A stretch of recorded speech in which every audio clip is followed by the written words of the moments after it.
Welcome to Modern Health and Nutrition. Please subscribe our channel and press the bell icon for more update. Hey guys, doctor Devendra Rathore here. Welcome to Modern Health and Nutrition. And आज हम बात करते हैं यार कि mail pattern hair loss. और mail pattern hair loss के बारे में मैंने बहुत सारे वीडियोस बना चुका हूँ और उसके ट्रीटमेंट पार्ट के बारे में मैंने बात अभी तक नहीं करी है और मैं किसी को मेडिसिन नहीं बताता हूँ क्योंकि क्या होता है कि लोग है ना अपने ऑन मेडिसिन्स खुद मेडिसिन्स लेने लग जाते हैं और है ना उसके साइड इफ़ेक्ट्स हमें देखने को मिलते हैं। तो मैंने कॉजेज़ आपको सब चीज़ें बता रखी हैं। Everything we can discuss about that the male pattern hair loss कि कैसे होता है, क्या होता है। सबसे पहले एम बनता है, फिर यहाँ पर से आपका गंजापन स्टार्ट होता है। इसके पीछे एक रीज़न बोलते हैं कि हेरिडिटरी होता है, तो ऑब्वियसली हेरिडिटरी होता है। लेकिन क्या होता है, एक हार्मोन है DST हार्मोन, जिसके बारे में आप मेरी प्लेलिस्ट में आप एक वीडियो देख सकते हो मेल पैटर्न हेयर लॉस के बारे में। एक DST हार्मोन होता है। DST हार्मोन की जो सेंसिटिविटी होती है वो कुछ लोगों में बहुत ज़्यादा मिलती है, ठीक है।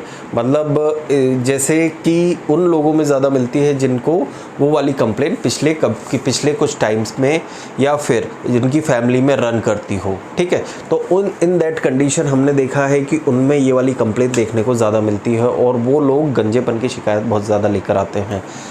तो अगर हम देखें इनिशियली, अगर हम इनिशिएट करते हैं कि क्या उनको ये वाली कंप्लेंट्स हुई हैं और किस तरह से वो हमारे पास आ रहे हैं, तो हम जब पूछते हैं कि आपके पेरेंट्स को या फिर आपके जो क्लोज़ मेंबर्स को मेल पैटर्न हेयर लॉस रहता है, तो वो है ना पूरी इस चीज़ के बारे में बताते हैं कि मेरे दादा को है ना, मेरे दादा को है और मेरे पिताजी को नहीं है, फिर मुझे है। कुछ लोग बोलते हैं मेरे पिताजी को है लेकिन मेरे दादा को नहीं था, ठीक है। इस तरह की चीज़ें सुनने को मिलती है। तो एक्चुअली में क्या होता है कि आपके अंदर उस हार्मोन को लेकर DST hormone, dihydrotestosterone hormone, 90% of male pattern hair loss का कॉज वही होता है, ठीक है। उसकी जो सेंसिटिविटी होती है, उसकी जो बोलते हैं ना क्रियाशीलता होती है, वो हमारे इस पार्ट में ज़्यादा देखने को मिलती है, जिस कारण से male pattern hair loss trigger होता है, जिसे हम एंड्रोजेनिक एलोपेशिया कहते हैं। उसका बॉडी के टेस्टोस्टेरोन से इतना डायरेक्टली हम रिलेटेबल नहीं कर सकते। ऑब्वियसली आप मेल हो, आपके लिए टेस्टोस्टेरोन ज़रूरी है, ठीक है।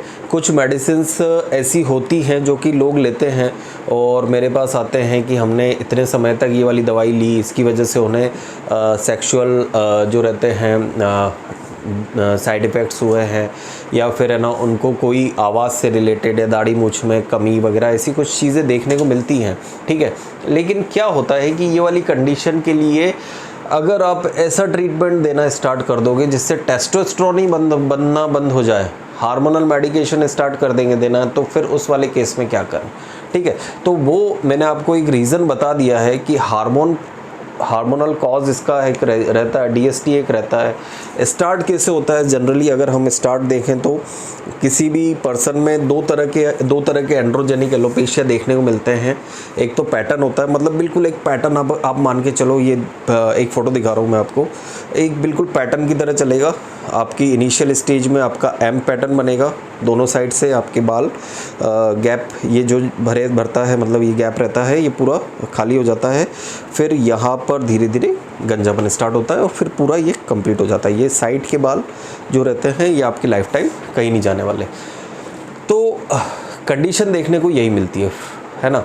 इसके अलावा अगर आप देखेंगे एंड्रोजेनिक एलोपेशिया में, तो एंड्रोजेनिक एलोपेशिया में एक कंडीशन और देखने को मिलती है, जिसके अंदर ये देखा जाता है कि आपको डिफ्यूज़ पैटर्न है, ठीक है। डिफ्यूज़ पैटर्न में क्या होता है, आपका एक हेयर अगर मान के चलो, अगर हम देखें तो एक ट्रायड रहता है।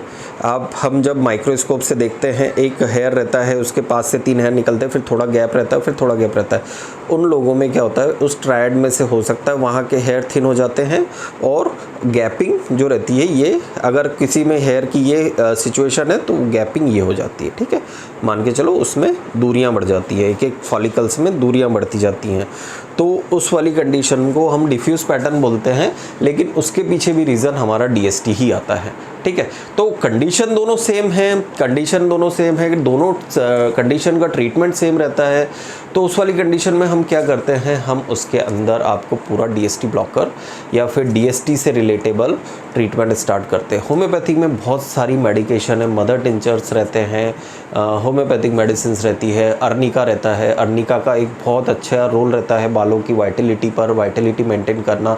एनाजन, केटाजन और टिलोजन, मैंने ड्यूरिंग दैट माय प्रैक्टिस मैंने देखा है, अर्निका अगर आप 200 में लेते हैं, अर्निका 200 में देता हूँ पेशेंट को, तो उनके अंदर ये देखा गया है कि जो बीच वाली फेज़ रहती है, केटाजन फेज़ रहती है, उस वाले फेज़ को वो थोड़ा लेंथ बढ़ाता है उसका, ठीक है। ड्यूरिंग दैट मैंने near about 10 years of experience है मेरा, और मैंने अर्निका 200 और अर्निका 30 मैंने पेशेंट को दिया हुआ है। उसके अंदर मुझे देखने को मिलता है कैंथेरिस से बने हुए शैम्पूज़ मैं खुद पर्सनल यूज़ करता हूँ। बहुत कम कंपनियाँ कैंथेरिस से रिलेटेड शैम्पू बनाती है, और उसके अंदर देखते हैं हम कि कैंथेरिस अगर हम शैम्पू यूज़ करते हैं तो उसकी कैंथेरिस की एक कैंथेरिस और कैलेंडुला की एक प्रॉपर्टी होती है, एंटी इन्फ्लामेटरी प्रॉपर्टीज़ रहती है, जिसकी वजह से अगर आपको डैंड्रफ की वजह से हेयर लॉस होता है तो वहाँ पर वो मेडिकेशन काफ़ी हेल्प करती है, ठीक है।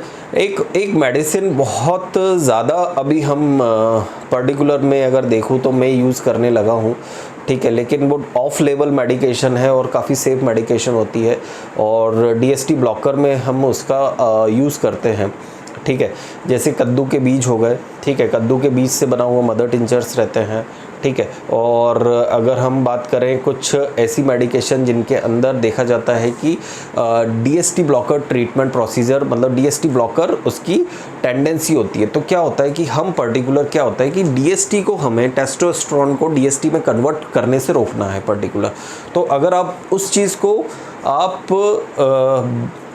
स्पेसिफिकली रोक पाए, ठीक है, अगर आपने उसको बाय डाइट और बाय फूड अगर आपने उसे प्रॉपर तरीके से अगर आपने उसे आउटकम दिया और प्रॉपर तरीके से आपने फुल ऑन अगर उस चीज़ को सपोर्ट किया आपकी बॉडी ने, तो डेफिनेटली आपको हेयर लॉस मतलब होना कम हो जाता है, भले आपको कितने भी डिग्री का हेयर लॉस हो। लेकिन कंडीशन क्या होती है कि मेल पैटर्न एंड्रोजेनिक एलोपेशिया के बारे में अगर हम बात करते हैं तो और मेडिकेशन साइलिशिया होती है। साइलिशिया में साइलिशिया 200 और साइलिशिया 30 मेडिकेशंस हम देते हैं, स्पेशली जिनमें ब्रिटल हेयर होते हैं, ड्राई हेयर होते हैं और मेल पैटर्न हेयर लॉस का ट्रिगर होना स्टार्ट हो जाता है। एसिड फॉस देते हैं। एसिड फॉस ऐसी मेडिकेशन रहती है जिसके अंदर पेशेंट बहुत ज़्यादा वीक है, उसके बैड हैबिट्स के कारण होती है। नक्स वोमिका मेडिकेशन है। नक्स वोमिका में क्या होता है कि नक्स वोमिका में पेशेंट की जो लाइफ स्टाइल है बहुत रेगुलर है, न्यूट्रिशन लेस है, मतलब कोई भी न्यूट्रिशन वो पर्टिकुलर नहीं ले रहा, जंक फूड पर उसकी पूरी लाइफ चल रही है, ठीक है। तो ये कुछ मेडिकेशन है जिसके बारे में आज मैंने चर्चा करी एंड्रोजेनिक एलोपेशिया में।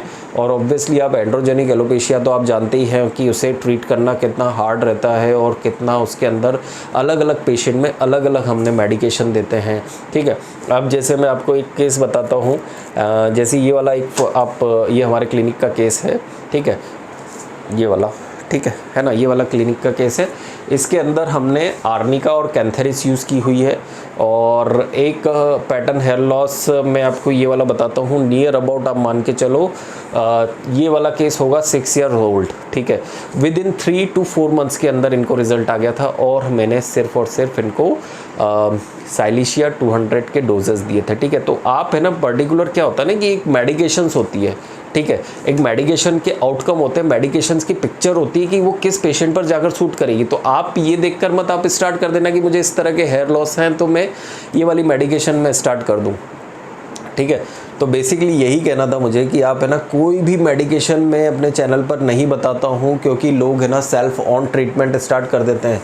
ये वो नहीं है भैया कि आपको बुखार आया है और आप गए मेडिकल पर और आपने पैरासीटामोल और एक सर्दी की गोली ले ली, ये बिल्कुल उस तरह का ट्रीटमेंट नहीं है।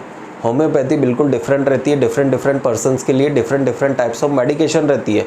इसलिए बेहतर यही है कि आप कभी भी कोई भी मेडिकेशन लें आप डॉक्टर से सलाह करके लें, ठीक है।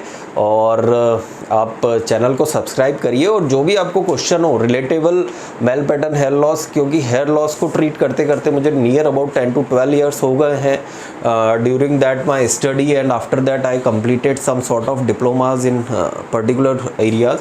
सो मैंने देखा है हेयर लॉस बहुत ट्रीटेबल कंडीशन है और बहुत प्रिवेंटेबल है। अगर आप एक बार ट्रीटमेंट स्टार्ट करते हैं तो बिल्कुल फॉलो करें गाइड, जो भी मैं गाइडलाइंस बताता हूँ ट्रीटमेंट के लिए और डाइट बताता हूँ, आप बिल्कुल कम्प्लीटली उसको फॉलो करें तो आपको डेफिनेटली बहुत अच्छे रिजल्ट मिलेंगे। Thank you so much guys.